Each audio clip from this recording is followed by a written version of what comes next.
हाँ जी ट्रेडर्स, क्या हाल चाल है यार। आज अपना चैलेंज का तीसरा दिन था और पहली ट्रेड हमें यूरो जेपीवाई पे मिली, जिसमें मुझे साफ नज़र आ गया था कि इसमें लिक्विडिटी ट्रैप हो चुकी है। और आपको पता है कि मैं लिक्विडिटी को ही ट्रेड करता हूँ।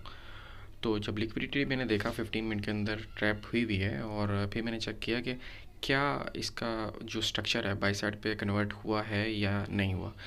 और जब मैंने इसको चेकआउट किया, इसका हाई मार्क किया ब्लैक लाइन से, आपको शो हो रहा होगा, तो उससे मुझे पता चल गया कि इसका अब स्ट्रक्चर बाई साइड कन्वर्ट हो चुका है और लिक्विडिटी ट्रैप भी हो चुकी है।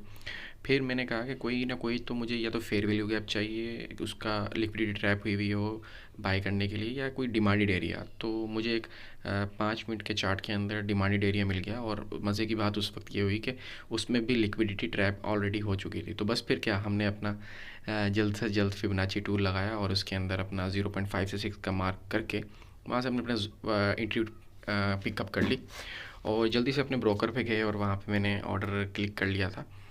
और लगने के बाद चेक किया कि देखते हैं क्या होता है। और आपको पता है, जब ऑर्डर लगा हुआ हो और उसके बाद आपकी तरफ मार्केट चलने लगे तो खुशी होती है, और आपके अगेंस्ट रेड कैंडल्स आएँ तो आपका दिल धड़कता है। तो लेकिन अब आदत सी हो गई है तो ज़्यादा महसूस नहीं होता।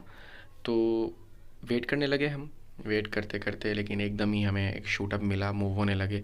और हमारी स्ट्रेटजी के मुताबिक हम 1:1 के ऊपर हाफ बुक कर लेते हैं और एंट्री एसएल के ऊपर कर देते हैं, एंट्री पे कर देते हैं, स्टॉप लॉस। सॉरी, मैं फंबल हो गया काफ़ी।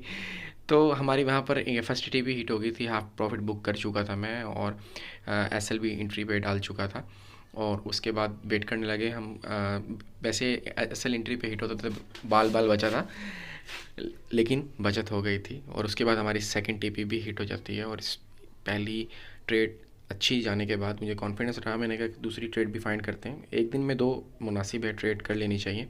दूसरी ट्रेड के अंदर मुझे न्यूजीलैंड जेपीवाई पे मिली थी, और वहाँ पर भी फेयर वैल्यू की उसका स्ट्रक्चर डाउन साइड पे था, और फेयर वैल्यू गैप की लिक्विडिटी ट्रैप हो चुकी थी। और इस तरह मैंने जल्दी जल्दी वहाँ पर अपना फिबोनाची टूल लगाया, और उधर से मैंने लगाने के बाद फ़ौरन ही मैं अपने ब्रोकर से मैंने ऑर्डर ले लिया था।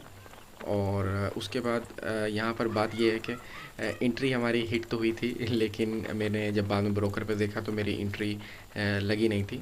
तो लेकिन ये ट्रेड सक्सेसफुली रही, मैंने अपने रिकॉर्ड में डाल लिया। बेशक मुझे इस पे प्रॉफिट गेन नहीं हुआ, लेकिन एक कॉन्फिडेंस गेन हुआ, और सारी गेम आपको पता है कॉन्फिडेंस की है। ये ट्रेड काफ़ी देर चलती रही थी, काफ़ी देर चलती रही, और फर्स्ट टारगेट इसमें हिट हो चुका था। और दूसरी ट्रेड सेकंड टीपी मैंने इसको वेट नहीं किया, मतलब रिकॉर्डर मेरा ऑफ था, और मैंने कहा कि इसे मैं बाद में चेक कर लूँगा अगर इसने मेरा एसएल एंट्री पे ले लिया है या नहीं। और बाद में फिर जब मैंने इसे देखा था, और वहाँ पर मैंने कहा कि वो भी डाल दूँगा। टारगेट के बहुत नज़दीक था, लेकिन वो वहाँ से रिवर्स होकर ये वापस एंट्री की तरफ चला गया था, और मैं हमारी एंट्री हिट हो गई थी। ओके, आज के लिए इतना ही है। Thank you. आज की 2 ट्रेड हो गई, हमारे लिए इतना ही है। डिसिप्लिन पहले थे।